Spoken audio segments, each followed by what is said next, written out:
And we are live, and welcome to another fantastic Wisdom Circle, Being You. I love this conversation because it's all about living life authentically and being true to ourselves. So, of course, I'm Sophia from Sacred You, and we are honored to be able to present these Wisdom Circles. But more importantly, with us today, we have women from all over the world, and especially the amazing Jennylee Taylor, who is facilitating today's Wisdom Circle. So, Jennylee, I'm going to hand it over to you to introduce yourself and the topic before we get to say hi to all these incredible women, and I will be back at the end. So, thank you. Fantastic, Sophia. Thank you. Hello, everyone. My name's Jennylee Taylor, and this is a topic, being you and living life authentically, is a topic that I'm really passionate about because I guess it's been the most exciting journey in my own personal life, and my role now is to support women and men to really take a deep dive into who they really are behind, how we present in the world, and to live life authentically from a place of being real and being themselves. I do that mainly through, I have a breathwork practitioner facilitation, and I'm a trainer, also an author, and I've started a group called Women with Spirit, and we go out into the outdoors and find out who we really are in the outdoors, connecting to nature. So that's a bit about me. I've got some beautiful women on with me today to support this conversation and really take a deep dive into, today we're going to talk about unraveling the masks or the roles we play in life, and I'll talk about that a bit more, but I'll invite the women on today to really introduce themselves, where they're from, what the focus of their work is, and their first thoughts about being you and living life authentically. So Anne, would you like to jump in and introduce yourself? Yes, thank you. Hi, I'm Ann Utterback, and I live in Georgetown, Texas. And I am a certified Kingdom Life coach, an author, and speaker. And I love this authentic conversation because just these last few years, I've gone through a total upheaval in my life and figuring that out and really starting to get back to myself, into how I was truly created before that relationship, and finding that I'm learning to live more and more authentically every day. And so I love this conversation. Thank you. Thanks, Anne, and welcome. Suzanne, would you like to introduce yourself? Absolutely. Thanks, Jennylee. I am Suzanne Bloom. I'm from Kamloops, BC, Canada, so north of Vancouver. My focus is really, I'm a manifestation coach. So I work with women and men who are really tired of repetitive results and living Groundhog Day, and help them to create changes in their life, quantum leaping to what they'd really love. Um, our conversation today about living authentically is right up my alley. Because if we're not living authentically, we are calling something that does not align with us into our lives. And then we need to question things like, what has happened here? We can end up in jobs we don't love, marriages we don't love, you name it, it'll happen. And so, yeah, I'm excited to be here. Thank you. Thank you and welcome. Looking forward to this conversation with you. Sallyann, would you like to come on board and tell us about yourself? Thank you so much, Jennylee. Yes, love this topic. So important to be authentic, and I think we can give away our power sometimes without realising. So having that awareness is so important. So my name's Sallyann Joy. I'm on the north coast of New South Wales, Australia, and my offering business is elevating consciousness. And in that, I help people remember who they are beyond societal conditioning, beyond the restrictions that have been put on them through their life, and come back to remembering the truth of who they truly are. And just connecting in with the wisdom of why they came in here, that knowing, so they can use that to guide them through their life. So a very appropriate topic.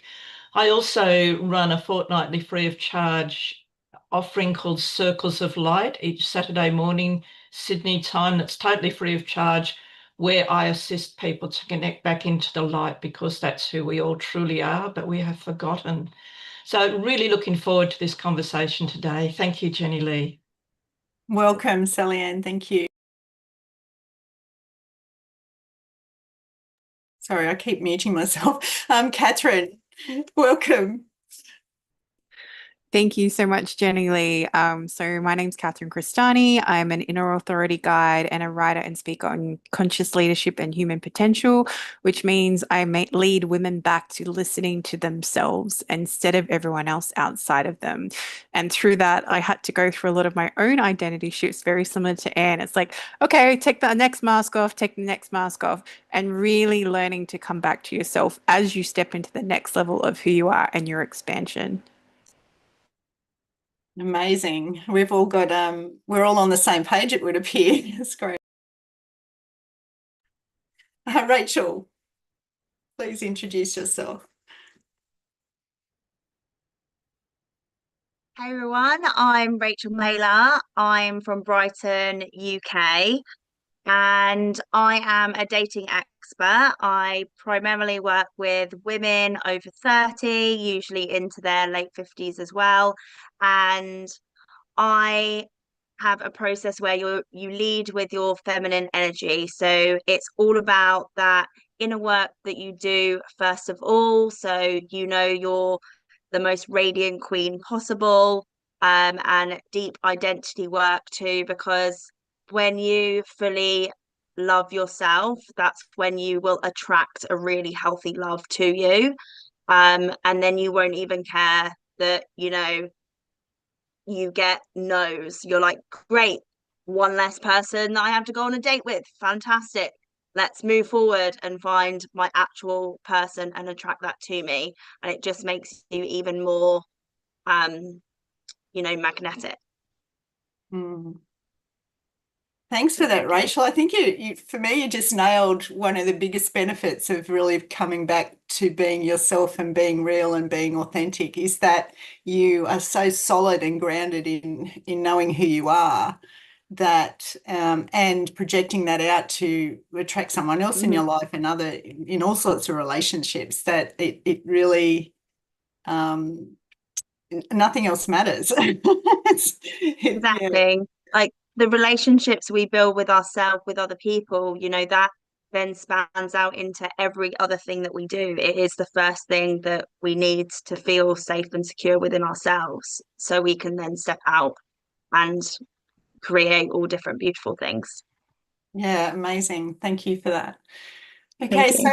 so this month the topic is being you, living life authentically, and I really wanted to take a deeper dive into that whole the roles we do play in life, whether you're a mother, a sister, an auntie, a niece, a wife, all those sorts of roles in your family. And then there's the roles you play in that outside world, which is you might be a businesswoman, you might be a leader, you might be someone who's working in a team, you might be in a sporting environment, all sorts of roles we play in life. And when you really sit down and make a list of all the roles and then reflect on how to actually behave in terms of, am I really being me in that role, or am I putting some sort of filter on or mask on or something like that? So yeah, that's kind of, and what that looks like. And the identities we may have adopted to survive, succeed, or be loved as we play those roles. That's the conversation we want to have. It's fairly broad. So the invitation is to just jump in and talk about, when you reflect on your life, what masks or identities did you learn to wear in order to feel safe and successful, and how did that impact you, and how did you move forward? Would anyone like to start? Catherine? I can go. Well, for me, when I stepped into running a business and owning that businesswoman persona, I had to really own a masculine energy because I was in a allied health profession dominated by women, dealing with other allied health professions dominated by men, or doctors and that sort of thing. So it was this constant undermining of who I was, or being told I can't do it because I'm a woman and what would I know, or didn't matter that, I had all this business acumen and that sort of thing. So it really, and then even when my business partnership, I always had to be the bad guy because my business partner was too soft. So then I put on this identity of got portrayed as being very cold-hearted, which is the complete opposite of who I am. I'm not that person, but I had to step into that role to keep the balance and to keep things in check. And then when I started to take all those masks off and realize, actually, I don't want to be carrying these identities. I don't want to be, these different roles that people portrayed me in. And I actually want to be loved and nurtured and not always be the one that has to come in and save the day. I want a knight to save me, but on my terms, like Rachel said, because it's showing up as myself. And even when I was in my first marriage, I believed that I always had to do things to make my ex-husband happy rather than what I was doing to make myself happy. So, we actually give up. Well, I gave up parts of myself to step into these identities or roles that society created for me. And I remember when I started doing more spiritual work and channeling for people, I always got shown the same image of stop putting yourself in boxes, which are your identities and roles, and actually smash through those boxes and allow yourself just to be in flow of who you need to be in that moment. Because really that's you allowing your authentic self to shine and come through, rather than keep putting on these different masks or wearing the expectations of how people expect you to show up. Yeah, amazing. So much in there to unpack. And I love that you actually had a moment where you realized that you didn't want to be that. I mean, my story ended up in the same place, but it resulted in me just going, I was so out of sorts with who I was that because I also worked in a very masculine field, which is shipbuilding in Australia, which was all men pretty much, and a couple of admin women. And they did an amazing job. But yeah, that edginess that I had to find to actually survive in that world. And I think part of it, looking back, is it's also what I thought I had to do to make it, rather than necessarily what I needed to do to make it, if that makes sense. Because all the men who were around me did support me in my work, but I still found that I had to get very edgy and angular and that masculine. And really, my journey has been into how to flow into be that more feminine and be myself, because we need both, don't we? And I love that you said, what is it that I need to be as part of myself in the moment? And that sometimes might be bringing forward your more feminine self, sometimes might be bringing forward your more masculine self, but it's always in the knowing of this is who I am. I'm not putting on a facade.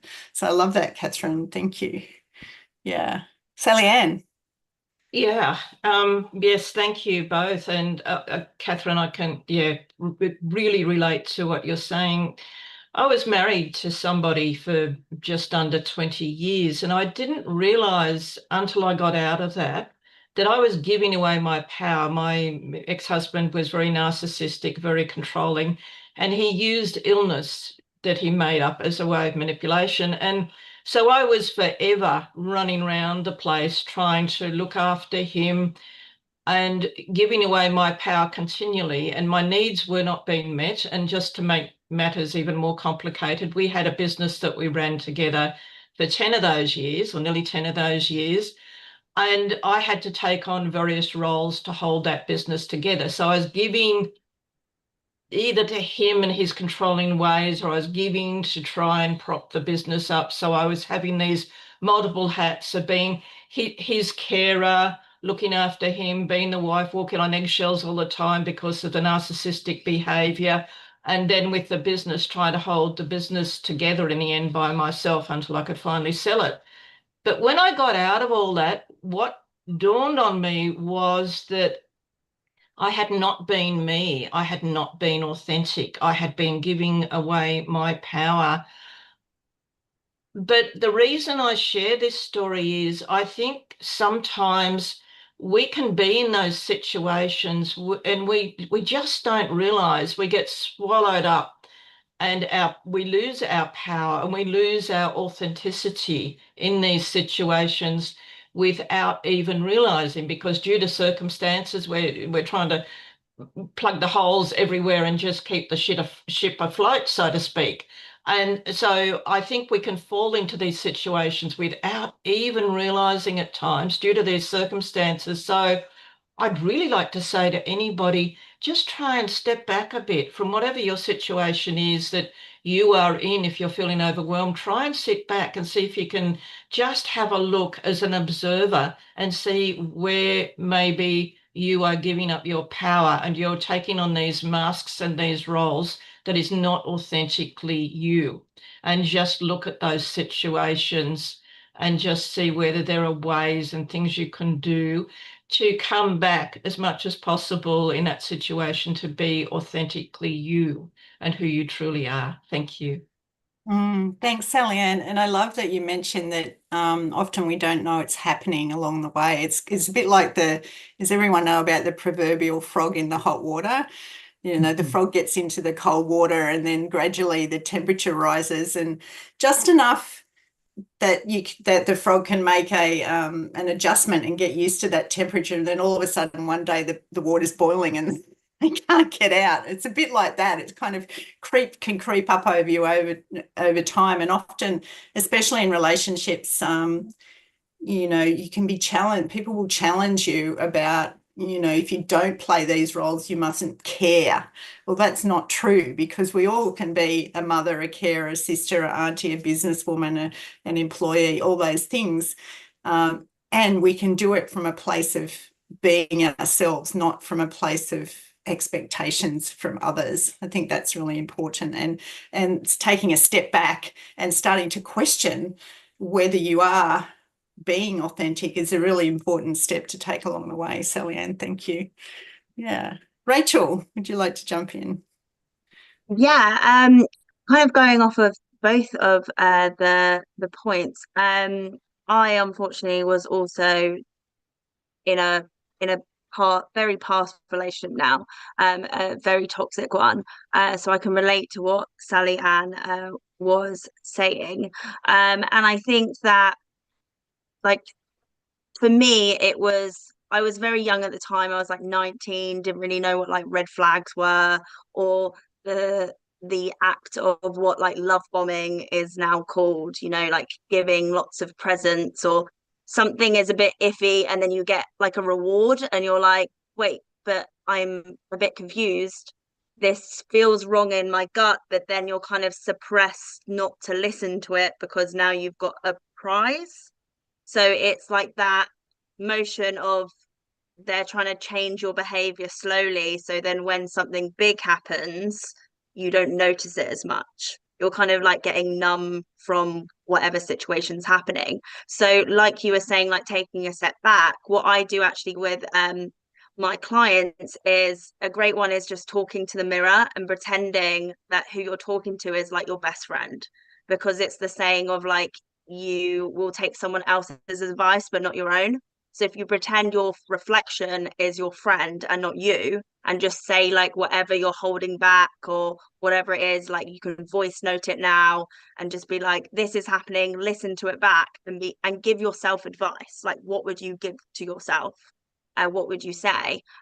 It's a really great way to self-coach yourself out of stuff and listen back to yourself. Also, if you're, you know, if it's not that serious, if it's just, you know, maybe you're having an argument with someone, or you just want to, you know, rant but you don't want any advice. You know, sometimes we just need to let it out, but we don't actually want anyone to help us with it. So this is a great way of expression. And then afterwards, you know, you can listen to it back and be like, okay, I was overreacting, my bad, I'll go and apologize. But you know, like, you've just like got it out there. So yeah, it's, you know, that whole thing of, you were saying, we're wearing all of these different hats all the time, and sometimes we wear them because of fear, sometimes we wear them because like we kind of have been conditioned over time, like you know, when I'm now married to someone lovely, but like growing up thinking, oh, I have this idea of like what marriage is or what I'm going to be as a wife, and now I'm 36 and I'm like, well, I thought this was going to happen when I was 30 because that's what the movies I saw were that I watched happened, or you know, that's what my parents did or something, and it doesn't quite happen to you. And sometimes you can think that something's wrong with you, but really it's just society's changed so much. You know, we are not our parents. We are not, we are just ourselves, and you've got to like own yourself. And um like I was saying, how I help my clients, you know, and we were talking about our voice being ourselves.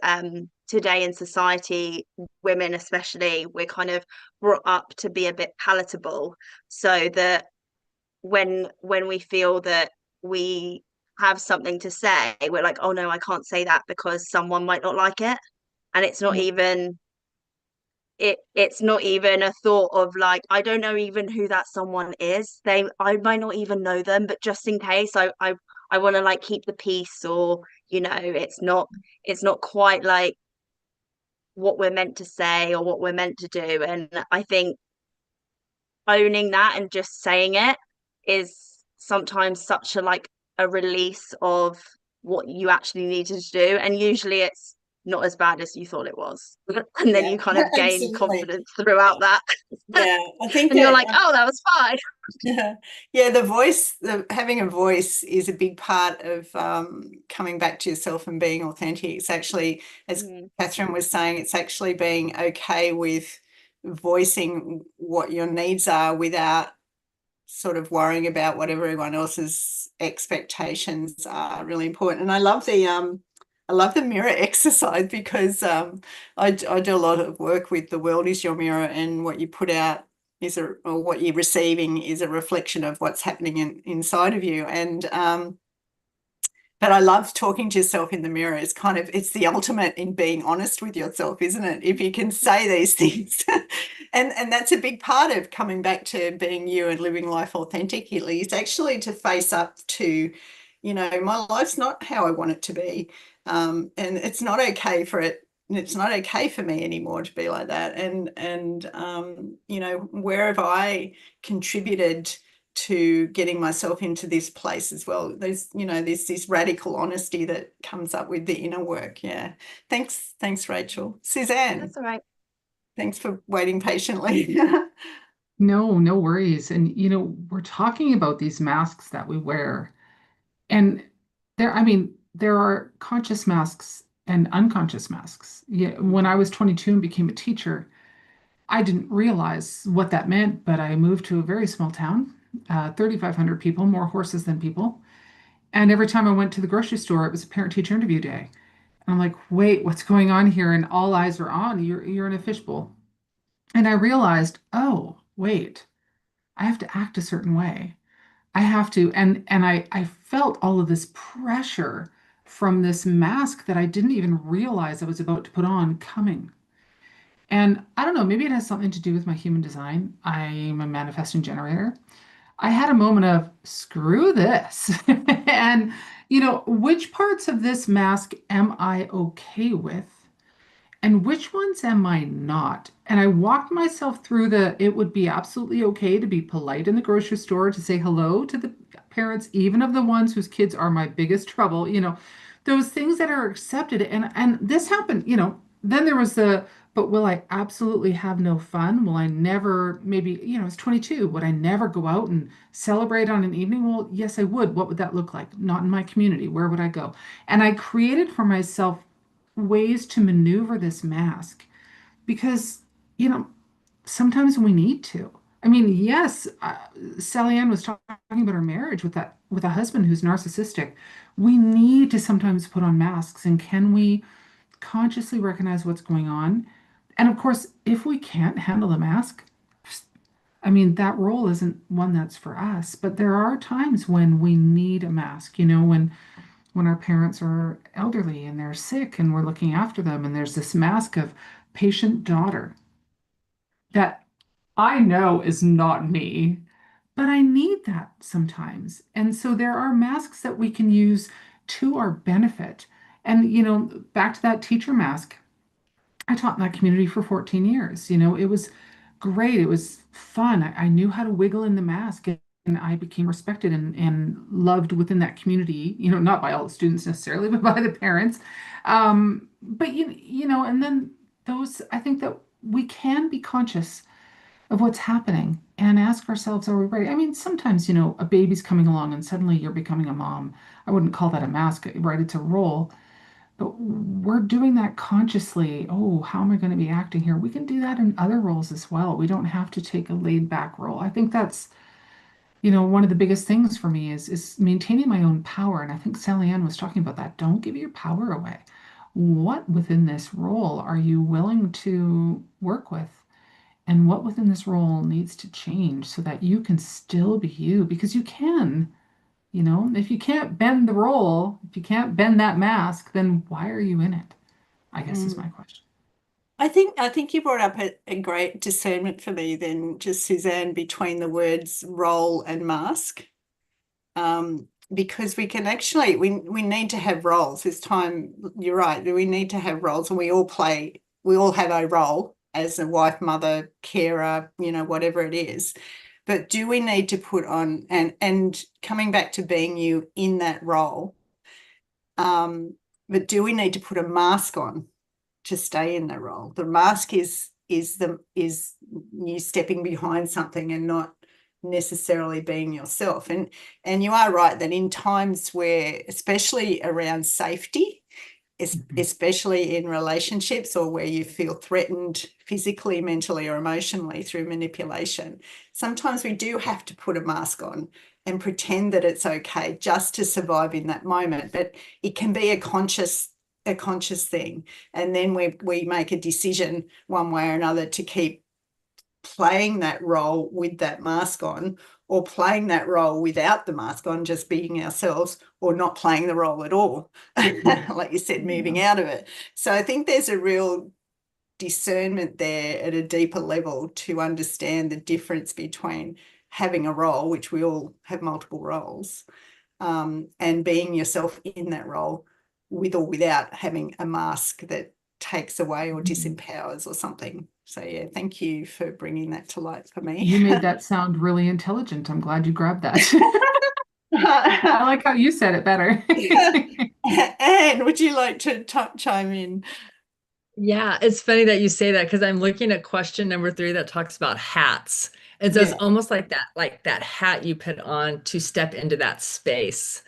And a mask is something more where you're like, hiding almost. And for me, I hid for years but didn't realize I was hiding. And that's like what Sallyann was talking about, that losing your power. I wrote a course that's called Stop the Bleed. And that's what that is. Because I was bleeding out for years without even realizing that I was bleeding out, just emotionally, spiritually, mentally, all the things. And you're just trying to continue on, and you don't even, I mean, we all as women, we understand what it's like to just bleed, and how exhausted we get, and how fatigued we get, and the pain we get. But we have to put on that smile. Heaven forbid anyone know that we're doing this right now. We have to just keep going, and we're okay. And we have to do all the things, walking that pain and enduring that. And so it's like, when you do that emotionally every day for years, it just drains you. And so seeing that and realizing that that's what I was doing, and then changing it, and then I started to put up healthy boundaries in this relationship, and I was like, oh yeah, I don't have to do that. And just simply putting up those boundaries. And let me tell you, when I started to do that they didn't know what to do. They were like, what is happening? And I'm like, yeah, I'm just gonna say no to that. Okay. So finally being that authentic self, finally learning like, oh, I can do this. Because when we go through childhood trauma, when we have things that happen to us and we don't heal, we're just surviving. We're trying to play it safe. Or playing small, or we act, all the things that we do because of things that have happened in the past. And so I realized I had to go back to those past and go, oh, where is this coming from? I needed to stop that bleed. I'm like, I'm not doing this anymore. And I think we've all said, like, we look in the mirror, it's like, that's not me. I know me. And the girl I'm looking at right now is not me. So I'm going to go back to me, getting back, my life, like who I was created to be. And like Catherine, she first talked about the boxes, like bust those boxes. I would tell people I homeschooled my kids. Well, they immediately start putting me in all these boxes because I'm homeschool parent. And I was like, what the hell? Like, ask a question. Just because I homeschool doesn't mean I'm this, and So asking those curious questions to help people navigate their own authenticity, so that way they understand they can bust out of their own boxes too. And so even us, as we walk, our wisdom is to help other women by not putting them in boxes, by not assuming, but asking curious questions and helping them navigate out of that. Beautiful. Thanks, Anne. And you also touched on the word boundaries, which I think, Suzanne, when you were 22 years old, going into the local shop and getting bombarded by, it's almost like you're switched on as in your teacher role all the time, unless you put a boundary in place. And Anne just talked about boundaries as well. I think that's and you're right. Because all these patterns come from learned behavior. There's always a source, and we all know that doing the inner work is really the way out of. And it's really relearning about yourself. Who am I really? Why is it that I react to the world in this way that doesn't give me the results that I really like to have? All that inner work is important, and also it's giving ourselves permission to put boundaries in place is a big part of that. Yeah, Rachel, would you like to? Yeah. I always also, like, with the different like hats and roles that you have, it's interesting how that you can start in a role and really like it. So for example, I started as a early years teacher. Some of you guys call it kindergarten, working with 0 to 5-year-olds, and I did that for like 15 years. Absolutely loved it. But towards the end of it, with everything that goes on in the teaching world, whether you're this side of the pond or the other side, it's relatively all the same. I started to feel like I wanted more out of the role, but the role couldn't give me that. So then I felt like I had to put on a mask to stay in the role while looking for other roles that gave me that sense of purpose again. And that's how I became and started to do what I do now. Because I already had this on the side, and I thought, what gives me great passion? What do I love? I still want children myself. And I always said to myself, even back in 2009, when I started being a teacher, I was like, I cannot be that parent that has a child at home and goes to work with kids 40 hours a week, because I want to love them and be like, wow, you're walking, and all these marvels that I know will happen step by step. But I was like, I want to really enjoy and love it. Props to anyone that has done that. And it's funny how you can start again in that role that you love so much, but then move into wearing, that mask to kind of, again, I guess, protect yourself, or really just kind of protect the peace around people not asking too many questions, and people around me getting to know me, and they're like, oh, you're not thinking of leaving us, are you? And you're like, What are you talking about? Oh, how's your day? And and then finding out that, yeah, like where your passion is, and really realizing that actually, even though something worked back then and I loved it back then, it doesn't mean that it works now, and it's okay to pivot and change and keep developing and growing, because that's what we're here for. So yeah, it's just about like that discovery and asking yourself those open questions, and ensuring that you keep aligned and to your authentic self.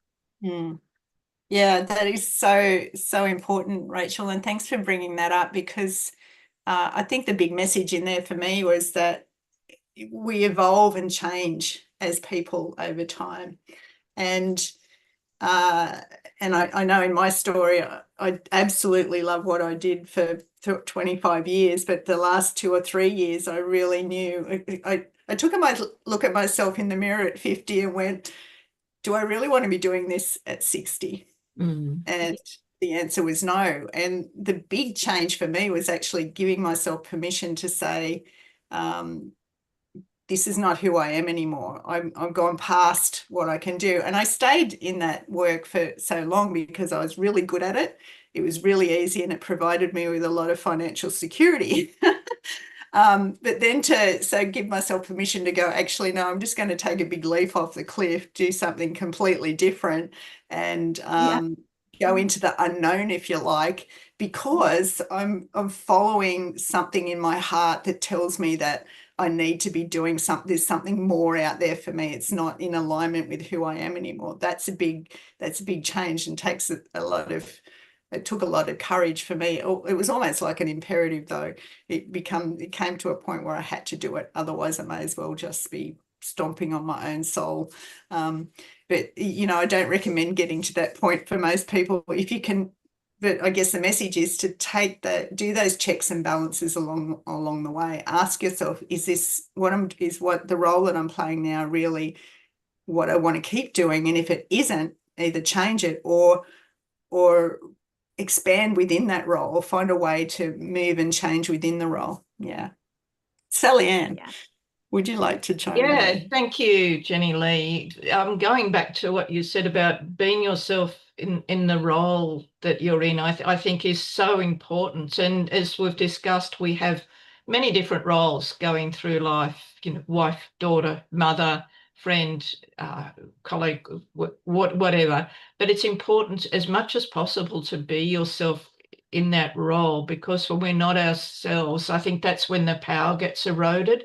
So be ourselves in the role, and also as much as we can, and also when it's time for that role to change or us to move on, whatever we do, we have the gifts of our past experience that we take with us, because our soul is evolving all the time. And my belief is our soul came here for learning and for growth. And so we take on roles, we have experiences, we have different careers, however you want to look at it. But just knowing our inner guidance and listening to our inner guidance, and when it is time for us to move on to another role, don't be afraid to do that, because we don't lose. We take those gifts and those experiences and those learnings that we have had from that previous role, job, occupation, whatever, and we can bring that with us along the way and bring this into this new role, this new career, whatever it is. And then, that will assist us in moving forward, and will also help nourish those we're dealing with, because we're coming through with all these other experiences to support them. So a bit different to roles of wife, mother, or whatever, but it assists in those roles too, because you're being authentic and you can bring those experiences through in those roles as well, that your past experiences you've had, to be able to support others and offer that support and guidance. So really important to listen to your inner voice and follow your guidance as you journey through life, I believe. Thank you. Yeah, so important. And over time we get invited to stop listening to our inner voice, don't we? Yeah, for me, that's a true test of being yourself, is to be able to really embody that inner knowing and trust it, and then to voice it even when everyone else is saying, no, that's not the right thing for you. And it's okay to take other people's advice, but also it's because you also got to take that inner advice to move forward. Yeah, Catherine. Yeah, Sallyann made me think of, I wrote a book last year called Pillars for Life, A Guide to Spiritual Ethics and Practice. And one of the pillars or the core parts is being willing to change, having a willingness to change, because so often we will keep ourselves in a role or leave a mask on because we think it's easier, or we think that that's what everyone else wants from us. If you step into that people pleaser mode, which I feel like all of us here have probably been through at some point, but at the same time, we have to learn that it's okay to change, and then allow the space to mourn what didn't happen. So many of my clients that I work with, and even myself, we have to mourn the dreams that didn't occur. Mourn the relationship that didn't end up working out how we wanted to, or mourn the role that we thought we had to play, but it wasn't fitting us. I don't know why, but that didn't work for me. It was learning how to let go of that role as a speech therapist, learning how to let go of that role of being the masculine businesswoman, learning how to let go of being a wife that was just making sure everyone else was happy, but forgetting about myself.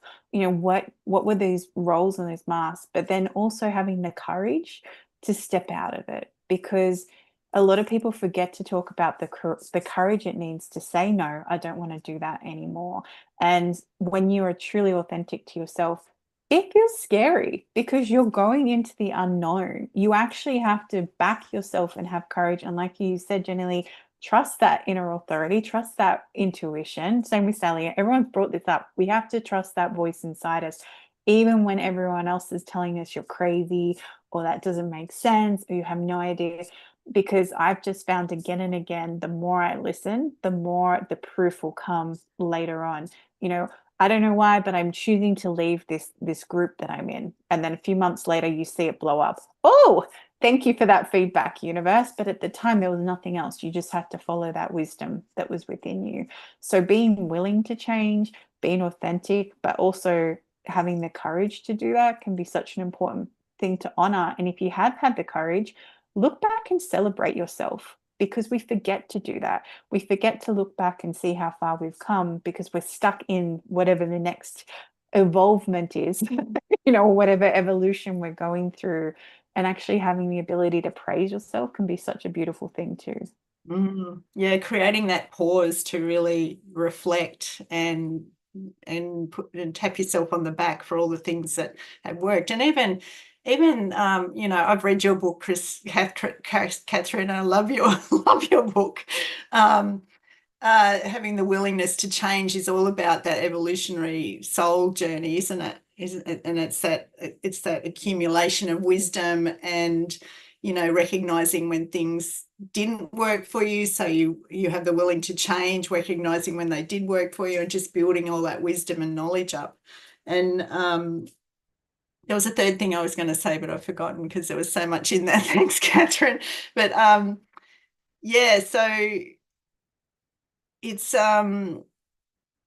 trusting your intuition, and also getting to know yourself from the inside out is really important, I feel, in this journey, because we are sovereign beings, meaning that we have the power to operate from the inside out and live in the world, not of the world. So we can walk this path with everything else going on around us, but from a place of being so authentic and empowered that we're relating to that rather than reacting to it. This considered, conscious relationship that we build with the outside world. And the third thing, Catherine, was the courage. It's really important to do understand that it does take courage sometimes, especially when you've, so used to working or operating in a certain way, in a certain role with certain masks, and then to all of a sudden go, actually, that's not working for me anymore. It takes courage. And last time we talked about courage equaling commitment. So commitment to self, plus doubt. So it's okay to feel, oh shit, what am I doing in here? But taking action as well. So courage equals commitment plus doubt plus action. And it's a really important formula, if you like, that I have to remind myself constantly about when I'm going through this as well. Rachel, would you like to come in? And then Anne. Yeah. So on the back of what you're just saying right now, and Catherine, with the whole kind of having that courage, it's like, you, from what we have, our past experience create kind of like who we are right now, but for the future, we're kind of almost ignoring our past experiences, because what we might want to change in the future, we have no evidence for in our past. So we can't look to our past. So we have to kind of step into our future, but also know that how our brain works is that our brain doesn't understand what is a memory and what is like just a new thought. So if we can plant new, like, positive thoughts in our head, or, I'm going to be the best, whatever, like, new teacher there is in this, random subject, then, you can become that. Because when you really truly believe that that is that is your thought, that is your belief process, then you feel like, yes, I'm the best person in that subject. And then your actions, you're going to take all those opportunities, say that will push you into that role even more, and you're like, wow, I'm so lucky because all these opportunities are coming to me. But really, they have always been there, but you're just actually searching for them now. And then you take action on them, and you're like, wow, now this has happened, and now I have evidence to suggest that actually I am really good at this. So then you keep thinking that you're great at it, and it's this like massive positive circle. But then also it can happen if you think that you're bad at something, because then your brain will think of all the times that you messed up. Like, you're like, oh, I always trip over. So then you're going to pick up on all the times that you tripped over, and then you keep tripping over, and you keep bumping into things, and then that just builds up that negative evidence of everything. So it's really about changing that one thought and really focusing on it to make it positive in, whatever role we're wanting to become, or the person we want to be, or the thoughts we want to have. And then eventually you will gain the evidence for it, but it's not necessarily, you might not necessarily have it right now, in this reality, but you will eventually get it by having that courage to kind of choose to believe it, when maybe people really close to you can't see that because they're not in your head. But that's okay. Yeah, no one's in your head except yourself. And we, out of 60,000 thoughts a day, most of those thoughts come from us.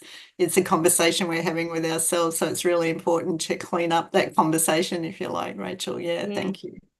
Yeah. And energy, energy flows where your focus is. So if your focus is on the negative, that's what you're going to keep creating. And if your focus is on what you want, then you'll create more of that. Yeah. Anne, thank you. Yeah, so a couple of things. I wrote notes so I could hopefully remember, because y'all are saying some like total mic drops. So it's fantastic. When I think of courage, you have fear, but it's stepping in despite a fear. And so if people are waiting for the fear to go away, it's not. I mean, we are going to have fear. We're going to have doubt, insecurities. I mean, sadly, we're wired that way. But courage is stepping in despite of it. And then I love Jennylee, you keep talking about permission. And I've struggled with that. It's like I give myself permission to do the things I want to do. And stepping into new things. It's like allowing yourself to do these things. It's like you have a dream, you have a goal, step in, give yourself permission to pursue it. And sometimes when you do those big things, like Catherine was talking about, like stepping into those big courage and being willing to change, you may need to keep your little group very small and not tell everyone what you're doing. And, until you get momentum and stuff, because what can happen is people have opinions and they will say things to you and they think maybe they're helping and it's coming against you. Like Rachel's talking about your mindset, like you've got to shift your mindset. And so if you have some naysayers, maybe not tell them right away while you're giving yourself permission to step into this new thing, and then hold those boundaries. Because sometimes it takes us to just step in. And so keep that community, have those people that are cheering you on and who believe in you and are like, yes, girl, go. That's amazing. I see that in you. And yes, you can do it. And because that will help propel you quicker. And then if you just start and that's why I'm like careful, because I went through a separation and then a divorce. It's like, don't go on social media. Like keep that off because you're going to have a whole bunch of people tell you a whole bunch of stuff. And you're like, I didn't need it. It's like, I needed to hear me. I needed to heal me without everyone telling me what to do. Yeah. And so sometimes we have to keep that community small when we step into those. And the last thing I have on here is the identity versus role. We keep talking about these roles, and we have to be careful, like our identity, what we create is our identity. And it's like, we have to be very careful with that because roles are different, roles change, but our identity should be the same. Because we are who we are and we're wired the way we're wired. And so we have to be careful. That's that authenticity, that we keep our identity, we keep our authenticity regardless of what role we're stepping into. So that way we don't lose ourselves once we hit in that role. Yeah, it's the, whatever role we have, we're the same person. It's sometimes just different aspects of that person need to be at the forefront to do well in that role, or to be in that role. I didn't write something down and I should have about what you said, but I'll go to Sallyann while I remember. Yeah. Thank you. As well as, it does take courage. It does take courage and to make a change and to change a situation or move on to something new. But as well as that, I think it's important to bring your energy back to yourself. And when you're making that change, also trust, because if you're following your guidance and if you're really listening to your own inner guidance, just trusting, because the universe will conspire to support you. Like when you're making a big change and you really feel this is what you're meant to be doing, and this is the path you're meant to be taking, just be open to support, unexpected support to come in and be with you. Because I have found that personally to be a fact, and I'm sure many others have as well, that support will come in when something's worn out, outdated, and it's not feeding your soul anymore and you need to move. That support will be there to support you and light your way as you move forward. So just know when you're making those big changes, and it does take courage and it can be really scary, but just look for those little signposts, look for those little lights along the way, and that support that is with you. You're not doing it alone. That's an important point, Sallyann. I know in my journey there's something magical that happens when you step into having the courage to make the change and the willingness to change, when you trust yourself in that, and when you're in alignment with the way forward. Something magical happens. It's like the universe opens up and all the steps come. There's some ease and grace into it rather than struggle and effort, if you like. It's really amazing to feel that and have that experience at times. Thank you. So Suzanne, we'll finish up with you, and then we'll do a round of, if there's one thing that you could recommend for listeners and viewers today around unraveling the mask we wear and the roles we play. We'll go to Suzanne, and then maybe you'll give us your one tip, and then we'll go around. How's that feel? Absolutely. I hope I have time to just jump in on the idea of identity and roles. I believe that a lot of people are acting as if the role they play is their identity. Mm. And sadly, that doesn't really work out, because I was this certain kind of wife in my first marriage. And when that broke apart, had I not remembered who I was inside, a woman who makes things work, a woman who makes the best of things, a woman who moves forward, a woman who learns from her mistakes, I wouldn't be where I was today. I would have been that crumpled person because that role broke. And I can say that really lightly, but how many of us know someone who was retired from a job and within months has died? Yeah. Because their life was that role. They don't realize who they are within. And so that's something that I love that Anne talked about identity like that. And Rachel talked about changing those ideas in our mind. And what we're doing when we're doing that is we're shifting our identity to someone who believes this now, someone who knows that this is possible. And we can shift our identity. We can shift it to something healthier, to someone who's more active, to someone who realizes money comes easily to them. We can shift our identity by shifting those beliefs. But, the core, the woman that I am, the strong moving forward, that part's the same, but what does she believe now, and making those shifts. So for me, remembering that our roles and our masks are not who we are. They're literally just that, a role or a mask that we play and that we use. And yeah, you're going to have to come back to me for the tip on the question, because I don't remember the question and I'll know it after you ask everyone else. No worries. Yeah, I love you actually that you drill down into that identity, because I was thinking the same earlier around how many people do I know when they go through a big transition in life don't know who they are anymore, because they've identified so intimately with that role as their identity, and that's not actually true. Yeah, so thanks for bringing that up, Suzanne. And okay, so the question is, in summary, if you were to give one tip, one easy tip or one step that people could take easily into coming back into being themselves and being authentically and unraveling those roles and masks, what would it be? It can be something really simple. Does anyone want to start there? I'll start because I just finished. Okay. One of the things that people can do, honestly, is to use the emotional scale as their indicator.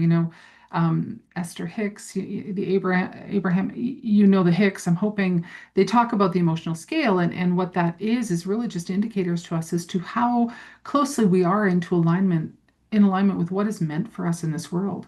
And so if we have a moment of sadness or a moment of weariness or a moment of elation, that's fine. But where are we operating on a whole?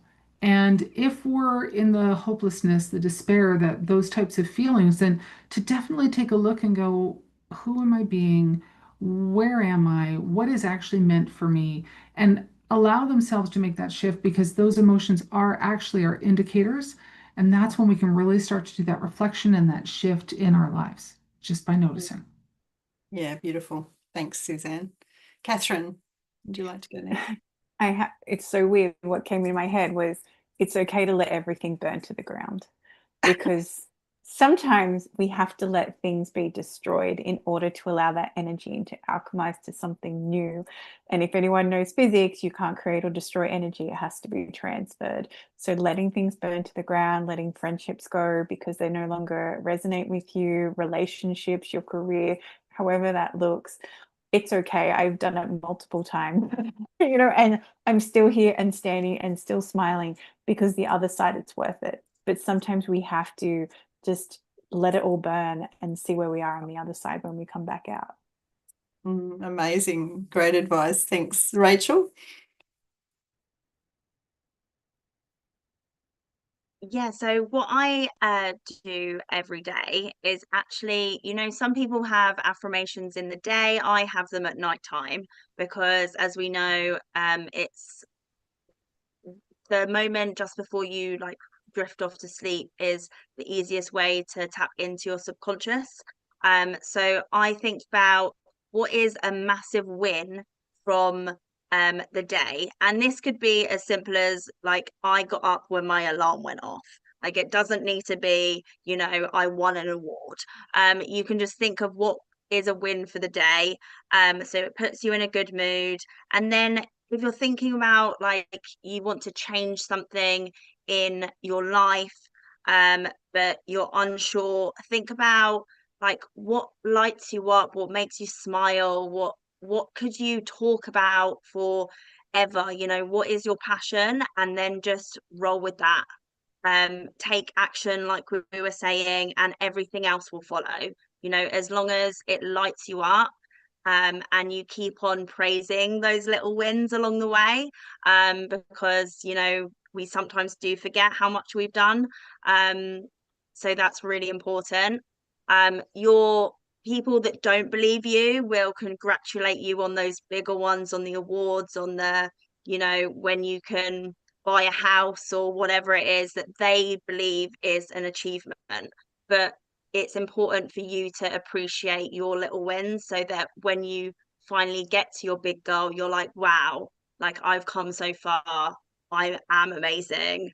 I did this myself, or whatever it is. And you will feel that love and belief. Beautiful. And, life is about all the little bits in between. It's not about the big weekends, and we shouldn't be living from weekend to weekend. We should be living from moment to moment. Yeah, thanks, Rachel. Sallyann. I love what Catherine had to say about letting everything burn to the ground. I mean, it sounds drastic, but looking at it, I suppose, like, okay, we need to make space for the new to come in. There has to be space for the new to come in. So another way possibly for me saying that is not holding on so tight, letting go, be open to new things coming in. We may not understand what they are, but be open to the new coming in and be grateful for all the little wins, as Rachel was talking about. Be grateful for all those little wins, because gratitude goes a long way to supporting us to move forward. So be grateful for those little wins, acknowledge them and be grateful. And just know that once we start making that change, it sets the wheels in motion and we are supported. So just know we're supported, letting things go, and be grateful for the little wins along the way. Thank you. Great, Sallyann. Thank you. Anne. Yeah, if you find yourself like stuck, like bleeding out, you're weary, you're tired, you find yourself saying like, how the hell did I get here? Or, like I'm tired of being tired, that kind of stuff.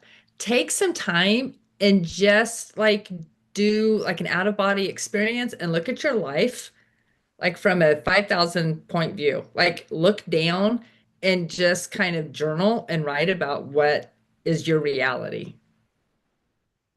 Yeah. Because sometimes you were in it and it has become our normal way of life and we can't see it anymore. So take some time to really step out and like just observe your life and be like, what is my job like? What is my relationship like? My marriage, my family, whatever it is you have going on. Go back and just really look and find out where you have lost yourself along the way. Because you can't change anything you can't recognize. Absolutely. Thank you, Anne. The stepping back and taking a moment to pause and reflect is great. I think mine is, I've been speaking about a lot today, is actually giving yourself permission. Really, because often we go through life thinking that we need everyone else's permission. And often when I'm working with people, when I really drill down onto this, it's actually the person themselves allowing themselves to give themselves permission before anyone else. And the question I often ask is, whose permission do you need? And often I get, when people are going into that deeper state, is actually, I need to give myself permission. And so that's a really powerful way to look at it. Yeah. So I don't know about all of you, but I've really enjoyed this conversation today. Thank you. And Sophie's jumped back on to give me a prompt to finish up. I was just about to go there.